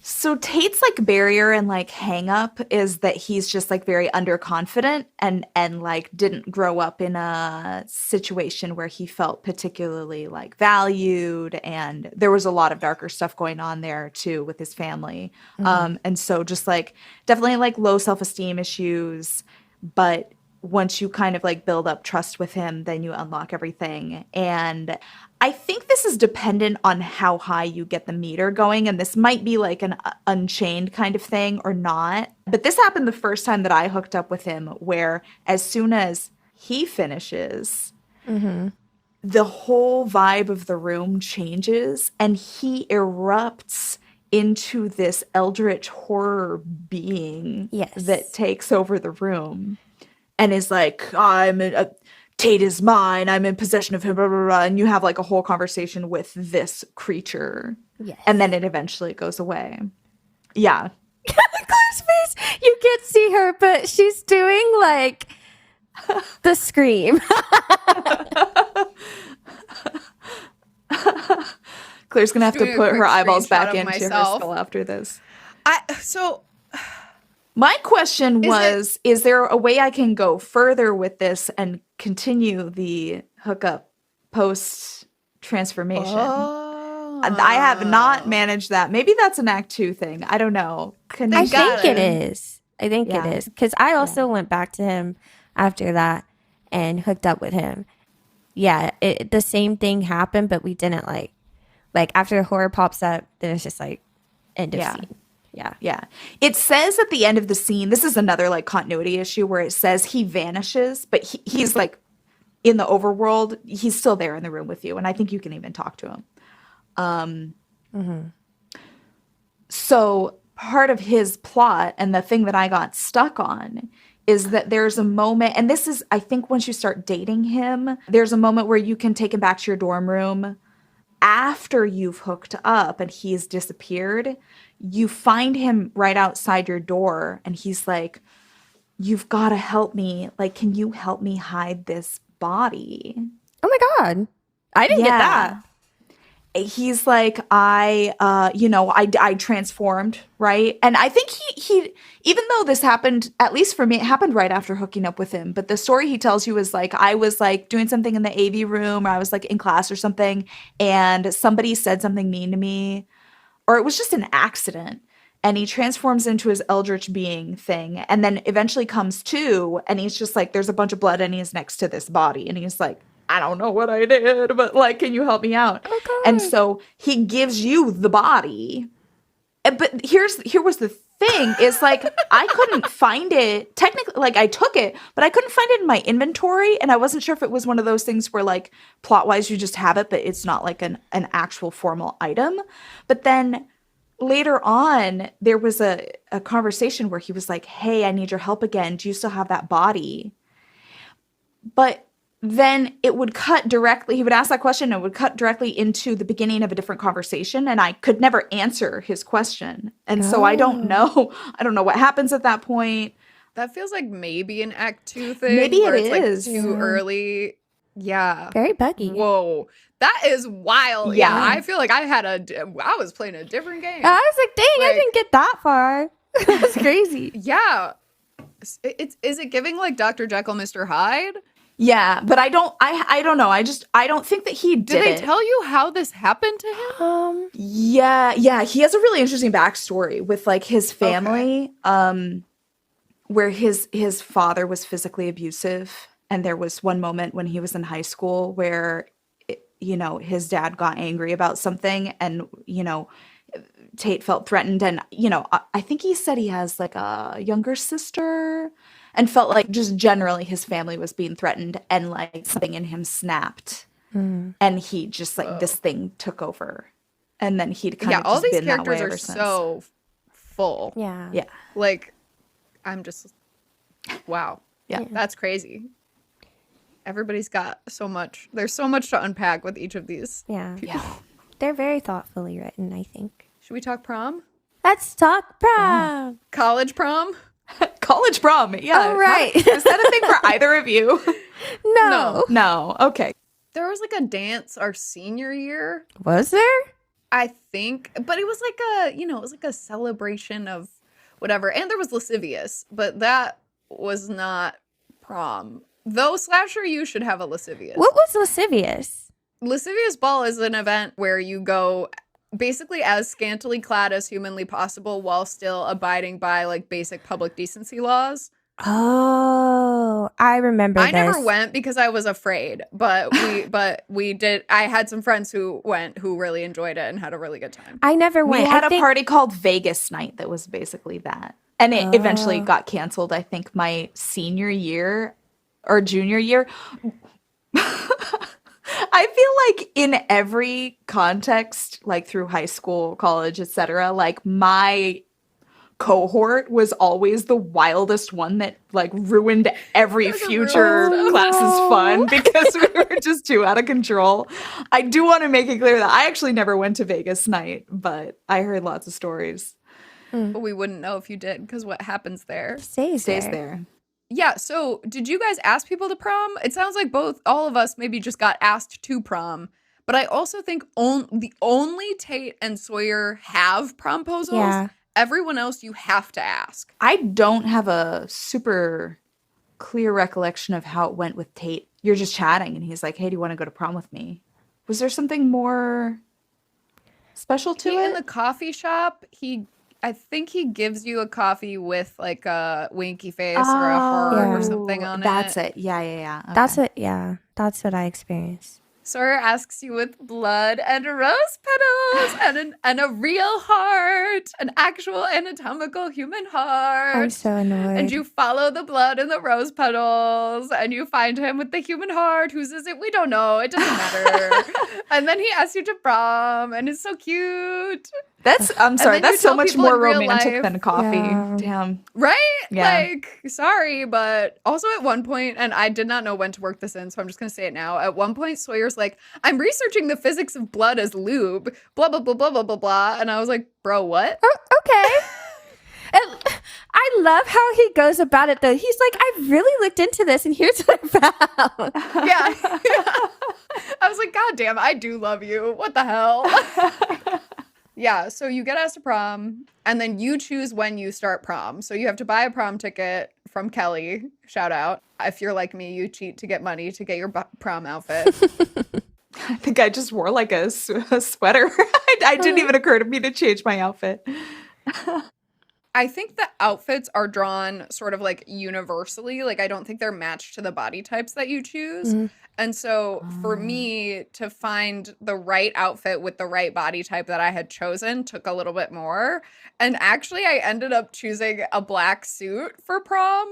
So she looked really cute because she was in a little black suit and Sawyer's in a little white suit. And I was like, oh my God, they're so cute. That's horrible. Yeah, I was thriving.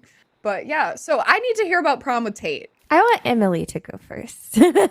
Okay. Well, you can do things in different order, I think. So he definitely seemed kind of on the fence about how things were going generally. Like we got drinks and then we went into the projection room and that's where we found somebody you rarely see. Yeah. Who is it? Archibald and maybe Veronica are I think in the that's right. projection room. Yes. They're hooking up, I think, in the projection room. But they're also talking about something secretive. And I don't remember if you learn very much about what they're discussing before you walk in and then they leave. So that was weird. Is this the scene where there's blood that you can investigate? Yes. Yes. Okay, so there's blood around prom, and you're like Nancy Drewing it with your date. What's this? Ooh. Yeah. Wait, did that happen more than once? Was that at prom?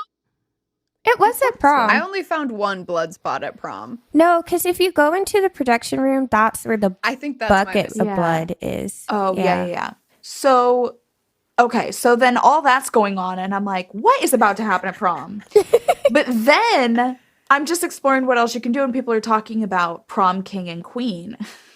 And I go over to the little voting booth thing where you can vote for prom king. And I was like, oh, well, like, I should vote for my date, right? Oh. I know. Oh, no. So I vote for Tate, and he's like, why would you do that? I don't want that. And I'm like, I did not know that. So hopefully people vote for other people. But then it turns out you're the only vote. And so he won prom king. And He was really uncomfortable and didn't enjoy it. And then he turned into an eldritch being and was really embarrassed about that. Okay. So let me tell you what could have happened. Yeah, what could have happened? So at prom, you get the drinks, you dance, whatever, but you're supposed to go around and talk to everyone to get them to vote for whoever it is you want to vote for.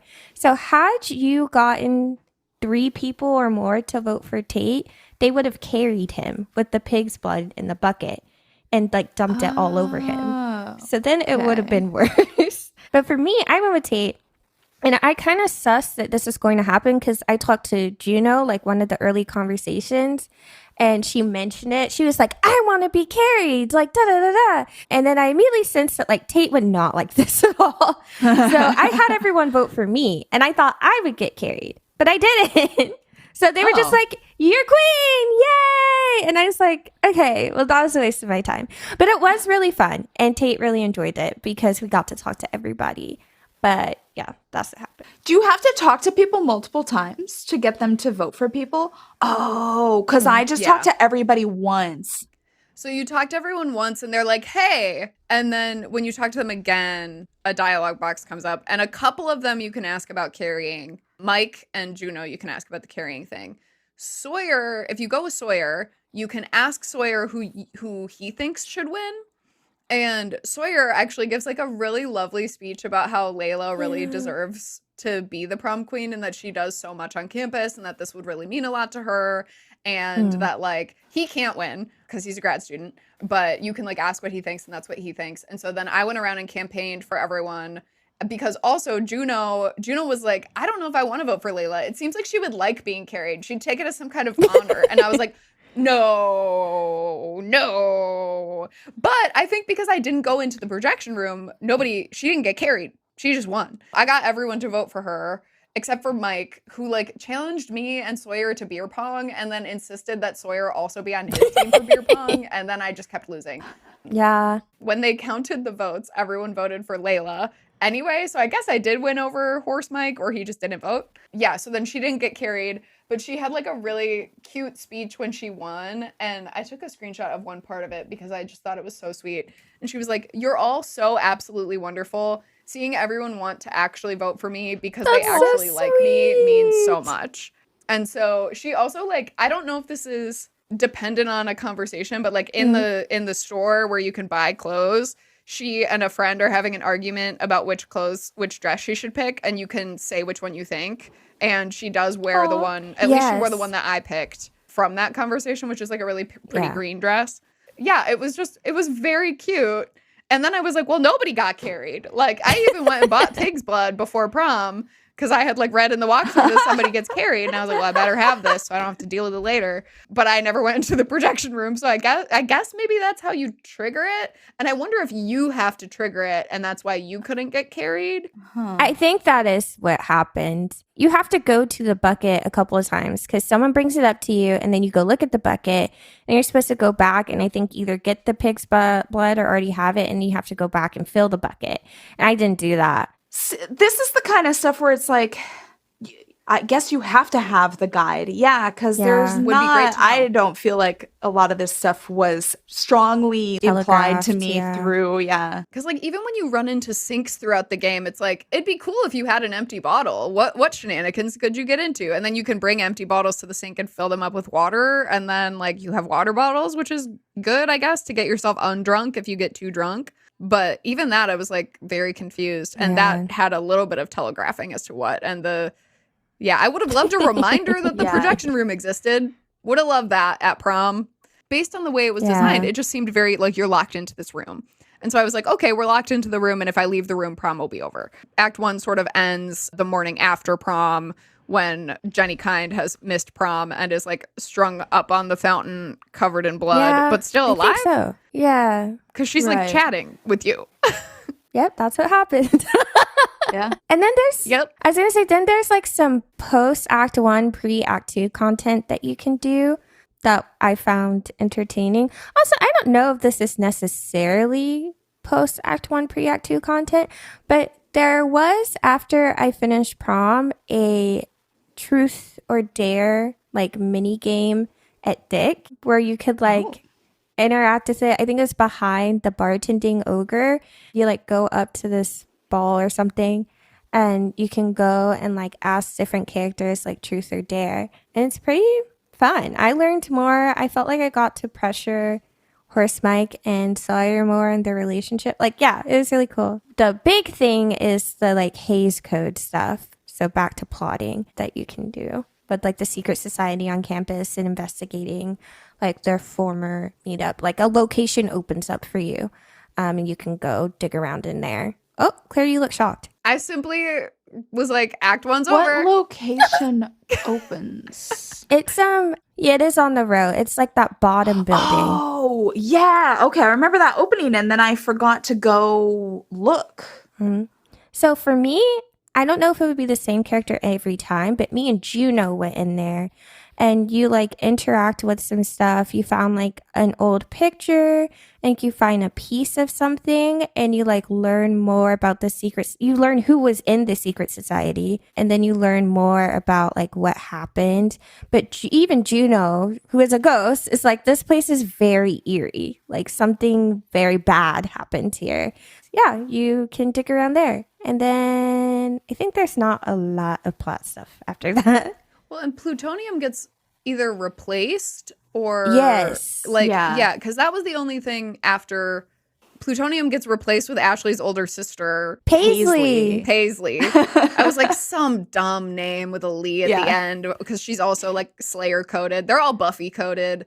The font that they use for the names is like really hard for me to read. Yes, above the So I Paisley was, for whatever reason, particularly hard for me to read.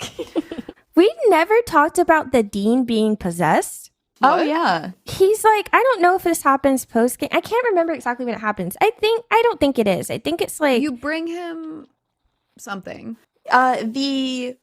It's the incident report for one of the non-consensual murders. And Kelly is like, oh, I really don't want to take this to the dean. He's going to be so mad. And she's like, you take it. Then you like go take it to him.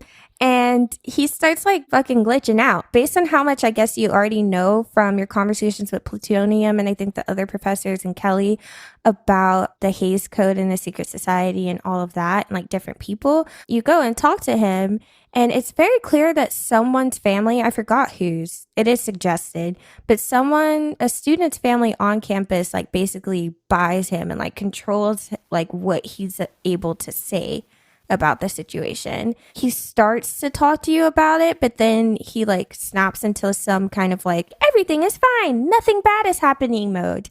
And you're like, okay. And then you just leave. Yeah. I did not get any of that dialogue. I just had something, he was like wonky. It was like thunder, lightning, lights flickering, whatever. And then he's like, that didn't happen. Goodbye. And so, yeah, dang. So I, again, have to blame the late Tate meeting for some of my plot issues, I think. But wow. Yeah, I have there's so much to uncover, but also I would like to have been helped a little more in uncovering it. It would also be nice, and maybe this does exist. I feel like I didn't poke around the menu and dashboard enough further into the game beyond like certain things like going to the quest logs. It would be nice to have a journal with some key plot info since you can't replay certain conversations. Yeah. Yeah, they put like your memories about yourself and about other people, but I didn't necessarily feel like they were the most helpful versions of what they could be. Yeah. I think we don't really need to go down the character development rabbit hole because we've sort of been doing that as we discuss each person. But I think the short answer is yes, there is absolutely character development in this game. And you at least like see a lot of different pieces of people and they feel like, most of them at least, feel like whole, complete, complicated individuals who are living their lives. Yeah. Yeah. Did our choices really matter? Heck yeah. Like, I very think so. much. Yeah. Yeah.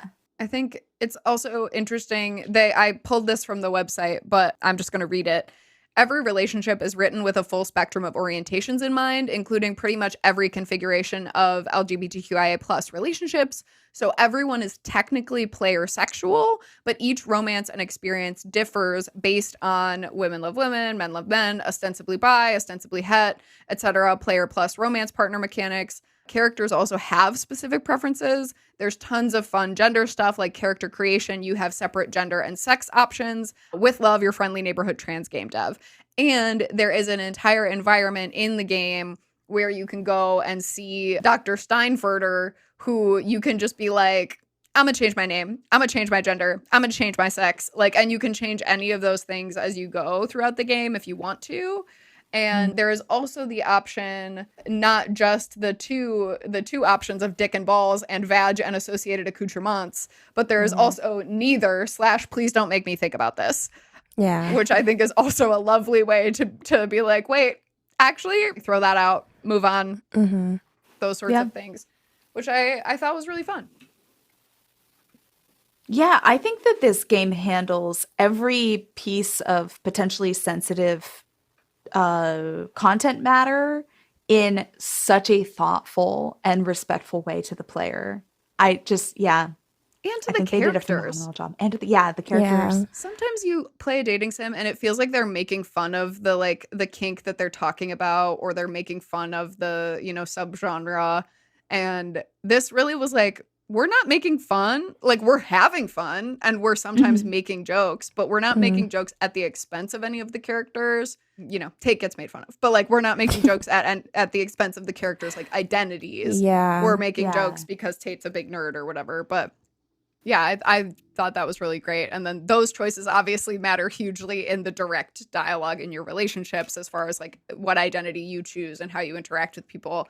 Clearly, sometimes the order that you do things makes things matter a lot in like what order those like non-consensual murder cutscenes are happening, in what order you get asked to prom, drastically changing your ability to who you go to prom with. It would be really nice if some of that were clarified a little bit more, or you were just helped along in some of these areas in terms of like knowing like who to find or where people are at any given moment would have been really nice to see on the map. And then just understanding like how things trigger progression at some level, it doesn't have to be completely transparent, but just a little bit more of a clue to like, this is going to change. Even just like, this decision is going to change something, or this decision is just going to change the next like 2 minutes of dialogue that you see.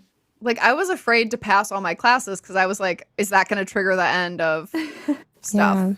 Yeah. And it was like, wait, no. Also, we did not even touch on the classes mini games, but all 3 of the classes are different mini games as well, which like we don't need to like dive into, but all 3 of the classes have different mini games, which also are not necessarily given great instruction. Hallway running, I was running in that first hallway for way too long before I figured out there was a door to exit and that you needed to get to the door. I was running around. Hex was like, I'm gonna get you. And I was like, I'm stuck here. It's been 5 minutes. I'm running in this hallway. When will they tell me this is over? Like, that speaks to like how you weren't as bad at the controls as you thought, because I'm like 5 minutes. Like, how are you running around for that long? Like, I was getting got. And I learned, like, that's what I was mad about. I was like, oh my God, like, I can't do this. And then I figured it out. But yeah.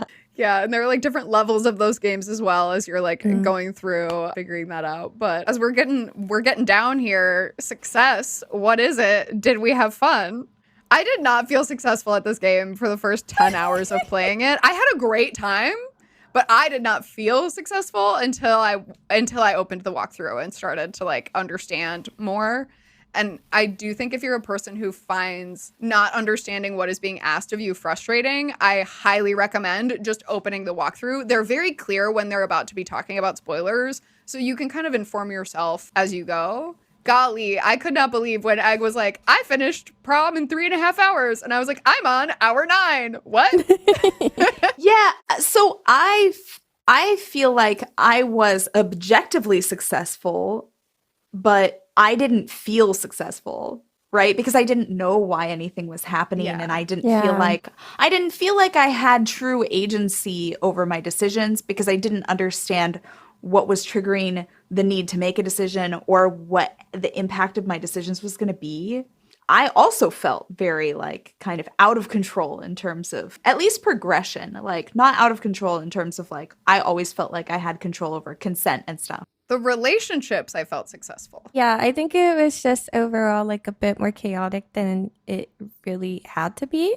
Like, I understand wanting to lead into the element of surprise, but like, I don't think we needed that for lack of structure. I think it's clear that there is a structure kind of latent to the game and like how story elements should interact with each other, but I think they were not like designed in a way that made that felt. And so it is from a plot standpoint hard to feel successful. I only feel successful in that I feel like I unlocked and discovered most of what I needed to understand what was happening, but not successful in that like I accomplished certain achievements. And sometimes you kind of want that, even if you don't want like a ton of it or like it to be very rigid, like at least like some sense that you are understanding the general direction of what's happening to X point.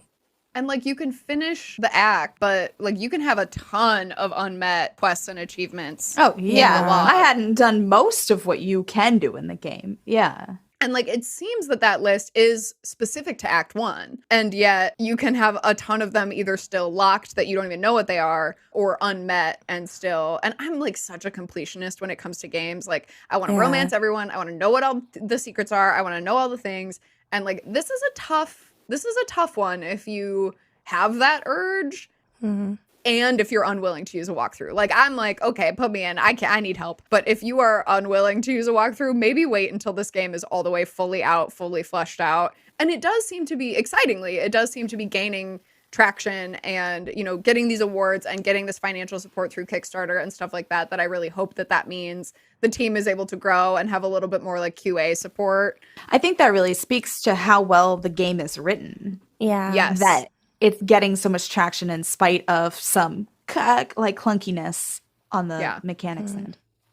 Because I could have seen myself, if the game wasn't as well written as it was, I totally could see myself setting it back down and being like, I don't know how to deal with this. Like, I don't know what's happening. And like, I wanted to know more about almost all of the characters. Like, and not just the ones I wanted to fuck, but like the ones that I also like. I want to know more about Melissa the Mall Goth Witch in the convenience store, who is also a pledge at the sorority or fraternity or wherever she's pledging. Like, I want to know more about these people. Yeah. Low-key, a lot of these would be very fun to cosplay, which is just like something that I look out for in games. And so it's just like, oh gosh, what a delight.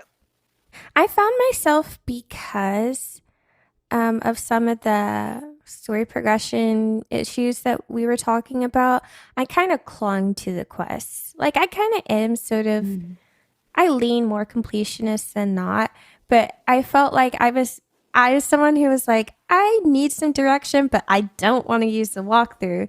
So I'm just going to do everything that I can to accomplish as many quests as I can, and that will get me through. And I think that was helpful, but you have to be willing to navigate to the menus and like dig through multiple submenus to get to certain information.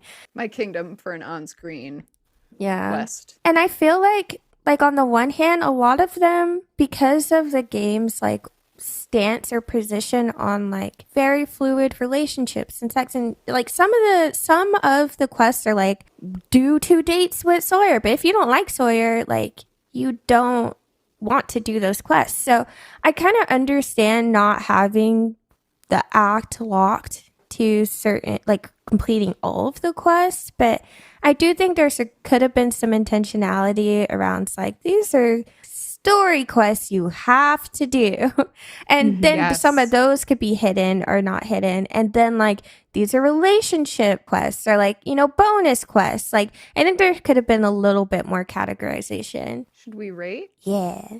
Okay. Here at Date With Us, we rate 3 different ways. We rate on spice, we rate on romance, because those things are very different. And then we take a page out of our friends at No Small Games' book, and we rate on a scale of ourselves and our individual ratings to identify the fact that like nobody's gamer experience is the same. So we rate out of 10. And then we'll ask what we're leaving behind, a la being a little crazy at your date and you leave something behind, so they call you back. So in the first place, ending ratings, spice. I'm gonna say 10 out of 10 spice. 10 out of 10 spice, 5-alarm chili for me. I might even go 11 out of 10. Ooh. I feel like all the games that we've rated, I feel like I've been the one that has been like, there could have been more shown. And this, I'm like, I really don't know how you can do more without it becoming a straight up porn game. They really draw cum on them. Yeah. Yeah. I'd argue this already is like a porn game Yeah. to a degree, you know, like Yeah, it's like an incredibly well written and thoughtful and like which I think is vast porn fine. game. But you know, the hookups Yeah. are You see everything. Yeah. there is explicit pornography. Complimentary. Like, I think that's fine, you know. And you're right, Egg. Earlier you were like, it's hot, and there are parts that are like very hot. It's well written. Like Yeah. And actually the Hays Code, like all of that like that's the whole point. Yeah. Well, and they do such a good job of being like, this is what you're getting into. Yes. Like Yeah, in the game yeah. description, they're like, this is a horny game. Yeah. You can choose how nude you want people to be. Like they give you all of those options, but it's like, yeah, I'm in this for the sexiness also. Like I'm in it for like, I want to know about this world they've created, but like also we know what we signed up for here. Right. Yeah. They're super clear about They it. Yeah. delivered. Like Yeah. they Yeah. delivered. In our Whipped Yeah. and Steamy episode, we just talked about how like they talked about playing that game with one hand, and it was like that game was not hot enough for that to be the advertisement. Right. And like this game was hot as hell. I want to clarify that I am not anti-porn game. No, I'm yeah. just saying. No. Yeah. I'm just like, I don't know what more you could add other than like movement of character. Like, Other than full animation. literally like yeah. like paper dolls basically like Yeah. I asked and I received is what I will say in terms of spice. They deliver For on sure. their promises. Full agree on 11 out of 10. Yeah, they exceeded my expectations. Romance. Tougher in college, I think. But I think present, you know? Yeah. I think so. There were also moments during this where we all had the little like romance giggle. Ooh, The and heart then they like me. flutter.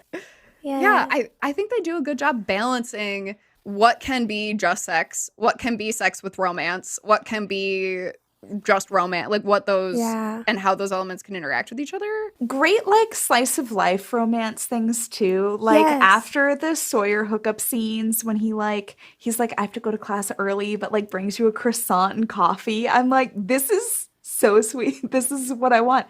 I'd say like 9 out of 10 romance. I don't know. My impulse was to say 8, but I also think the only reason my impulse is 8 is because it's like also the slasher elements, which I'm like, well, Claire, that's what the game is. So for this environment, for this world, it does feel very romantic. I guess it is all relative, huh? Yeah. Like I was like Twitter pated, he asked me to prom with a human heart. Oh my God. Like that's a 9 out of 10 romance, I think. Yeah.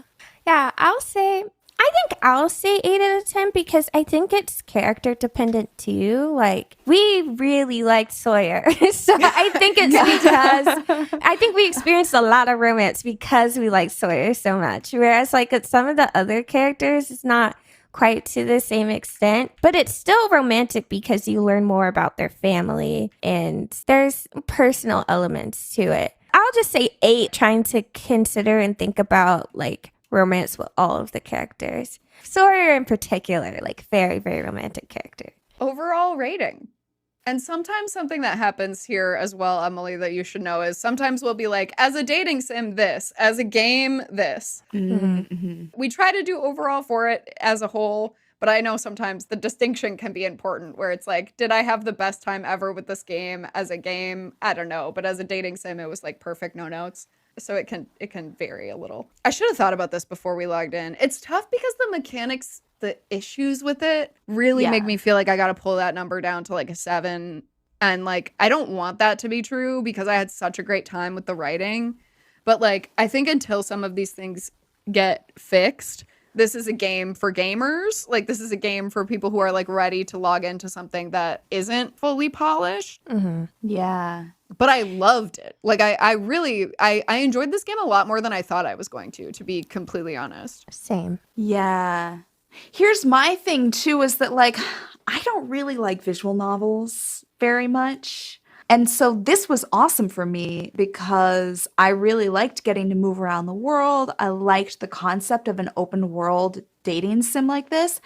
And I think because I don't really like visual novels very much, I don't play a lot of dating sims. But if there were more like this, I would probably play a lot more because I had a great time with this, even in spite of all the little funky things.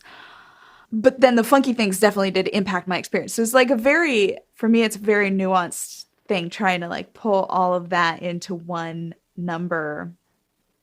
I think for me, it's somewhere between 7.5 and 8.